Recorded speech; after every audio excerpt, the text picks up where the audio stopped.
தங்கராஜ் ரேவதி பண்ண எல்லா விஷயத்தையுமே அவங்களோட அம்மா கிட்ட சொல்லிட்டு இவளுக்கு திமிரு ரொம்ப ஓவர் ஆயிடுச்சுன்னு சொல்லிட்டு சண்டை போட, அதுக்கு அவங்களோட அம்மாவும் அதுக்கு தான் இவளை வைக்க வேண்டிய இடத்துல வச்சிருக்கணும். நீ தான் அவங்க குடும்பத்துக்குள்ள நீ எதுக்காக தலையிடுற, அவ தங்கச்சி எப்படி போனா உனக்கு என்னன்னு சொல்லிட்டு சத்தம் போட, அதுக்கு தங்கராஜோ நாளை பின்ன ஏதாவது பிரச்சனை வந்தா என்கிட்ட தான் வந்து நிப்பாங்க, அதனாலதான் ஒரு நல்லதுக்காக நான் சொன்னேன். ஆனா இவ வர வர ரொம்ப ஓவரா போய்கிட்டு இருக்கா, கொஞ்சம் கூட என்னை மதிக்கிறதே கிடையாது, இதுக்கு ஒரு தண்டனை கொடுத்தே ஆகணும்னு சொல்லிட்டு உடனடியா ரேவதிய முதல்ல இங்கிருந்து போன்னு சொல்றாங்க. ரேவதியும் அழுதுகிட்டே நான் எங்க போகட்டும்னு கேட்க, முதல்ல வீட்டை விட்டு வெளியே போன்னு சொல்லிட்டு ரேவதிய வீட்டை விட்டு வெளியே கூட்டிட்டு போயிட்டு, நீ பண்ண தப்புக்காக தண்டனையா இன்னைக்கு நைட்டு ஃபுல்லா நீ வெளியவே இருன்னு சொல்றாங்க. இதை கேட்டுட்டு அவங்களோட அம்மா கூட, டே என்னடா பண்ணிக்கிட்டு இருக்க, அக்க பக்கத்துல இருக்கவங்க எல்லாம் பார்த்தா நம்மள என்ன நினைப்பாங்க, முதல்ல இப்படி எல்லாம் பண்ணாத, அவளை முதல்ல உள்ள கூட்டிட்டு வான்னு சொல்றாங்க. ஆனா தங்கராஜும் அவங்களோட அம்மாவோட பேச்ச கேட்கற மாதிரியே தெரியல. நீ இன்னைக்கு ஃபுல்லா வெளியே தான் இருக்கணும், முதல்ல நீங்க உள்ள வாங்கன்னு அவங்களோட அம்மாவை உள்ள கூப்பிட்டுட்டு கதவை க்ளோஸ் பண்ணிக்கிறாங்க. இதை பார்த்துட்டு ரேவதியும் அழுதுகிட்டே டோரை தட்டிக்கிட்டே, எங்க எங்க என்னை மன்னிச்சிருங்க, தயவு செஞ்சு கதவை திறக்கன்னு சொல்லிட்டு ரொம்பவே அழுகுறாங்க. ஆனா தங்கராஜோ சைக்கோ தனிச்சுன்னு உச்சத்திலேயே இருக்கிற மாதிரி அவங்க டோரை ஓப்பன் பண்ற மாதிரியே தெரியல.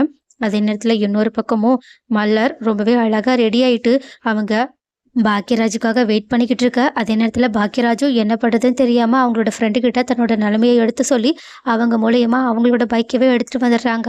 அவங்களோட பைக்கை எடுத்துகிட்டு வந்து வாசலில் நின்றுக்கிட்டு மலருக்கு கால் பண்ணி, நான் வெளியே தான் இருக்கேன், நீ வான்னு கூப்பிட, கரெக்டாக மலரும் மதிக்கிட்ட சொல்லிட்டு, சரி நான் போயிட்டு வரேன், நீ ஏதாவது பார்த்துக்கோ, என்னால் உனக்கு தான் பிரச்சனைன்னு சொல்லிட்டு அப்போ கூட மதியை பற்றி யோசிக்க. ஆனால் மதியும் அதெல்லாம் ஒரு பிரச்சனையும் கிடையாது, முதல்ல வாங்க, அவங்க வெயிட் பண்ணிக்கிட்டு இருக்காங்க, மற்றபடி அவங்க எந்திரிச்சாலும், அதாவது அத்தை எந்திரிச்சாலும் நான் அவங்கள சமாளிச்சுக்கிறேன்னு சொல்லிட்டு அந்த லைட்டெல்லாம் ஆஃப் பண்ணிட்டு உடனடியாக அவங்க மலரை யாருக்கும் தெரியாமல் ஒளிஞ்சு ஒளிஞ்சு கூட்டிட்டு வாசல் வரைக்குமே வந்துடுறாங்க. அங்கே வந்துட்டு பாக்யராஜ் கூட வண்டியில் ஏற்றி விட்டுட்டு அவங்களுக்கு பாயெல்லாம் சொல்லிட்டு செம்ம ஹாப்பியோட உள்ளே வந்து டோரை க்ளோஸ் பண்ணிட்டு திரும்பி பார்த்தா அங்கே அவங்களோட அத்தை நின்றுக்கிட்டு இருக்காங்க. இதை பார்த்துட்டு ஷாக்ல திருன்னு முழிச்சுக்கிட்டே மதியம் அவங்களோட முன்னாடி போய் நிற்க, ஆனால் அவங்களும் மலர் வெளியே போனதை பார்த்ததுக்கான அறிகுறியோடவே பேசல. அவங்க அதுக்கு மாறா, ஆமா நீ என்ன பண்ணிக்கிட்டு இருக்கன்னு கேட்க, இதை புரிஞ்சுக்கிட்ட மதியம், இல்ல அவரு வந்திருக்காரான்னு செக் பண்ணி பார்த்தேன்னு சொல்றாங்க. அதுக்கு அவங்களோட அத்தையும், இங்க பாரு அவன்லாம் வந்திருக்க மாட்டான், அவன் வர 12 ஆகும்னு சொன்னான், அதனால நீலாம் ஒன்றும் வெயிட் பண்ணிக்கிட்டு இருக்கணும்னு அவசியம் இல்லை, போ ரூமுக்கு போகும்னு சொல்ல, அதுக்கு மதியம் இல்ல வண்டி சவுண்டு கேட்ட மாதிரி தோணுச்சு, அதனாலதான் வந்து பார்த்தேன்னு சொல்ல. இதை கேட்டுட்டு அவங்களோட மாமியாரும், ஓ உனக்கு புருஷன் வீட்டுக்கு இன்னும் வரலன்னு சொல்லிட்டு அக்கறை கூட இருக்கான்னு சொல்லிட்டு, சரி போய் ரூமுக்கு போய் தூங்குன்னு சொல்லிட்டு உடனடியாக அவங்க மலருன்னு கூப்பிட்டு அவங்களோட ரூமுக்கு போக பார்க்க மதியம் ஷாக் ஆகிட்டு அவங்களோட முன்னாடி மறுபடியும் போய் நின்றுட்டு, அம்மா இப்போ எதுக்காக நீங்கள் அவங்கள கூப்பிட்றீங்க, உங்களுக்கு என்ன வேணும்னு சொல்லுங்கள், நான் செஞ்சு தரேன்னு சொல்கிறாங்க. இங்கே பாரு நீ ஒன்றும் எனக்கு செய்ய வேண்டாப்பா, நான் மலர்கிட்டே கேட்டுக்கிறேன்னு சொல்கிறாங்க. ஆனால் இல்லை அவங்க தூங்கிட்டாங்க.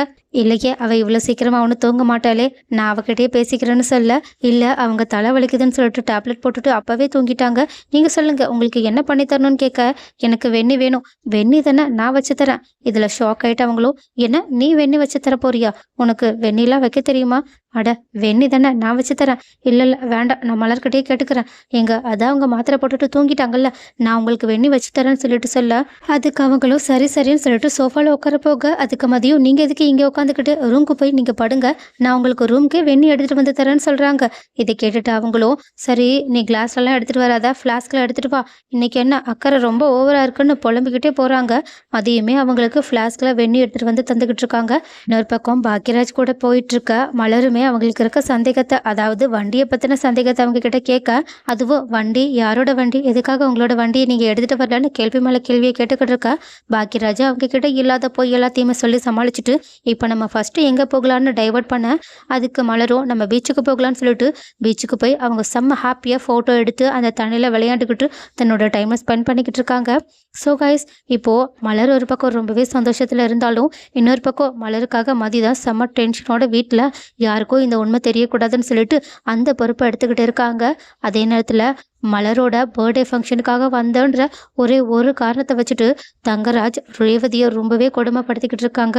ஸோ இந்த விஷயத்தில் எப்படியாவது ரேவதிக்கு சுரேஷ் உதவி செஞ்சால் நல்லாயிருக்கும், தன்னோட மாமா பண்ணுற அநியாயத்தையும் தப்பையும் சுரேஷ் தரமாக தட்டி கேட்டால் நல்லா இருக்கும்னு யாரெல்லாம் நினைக்கிறீங்க?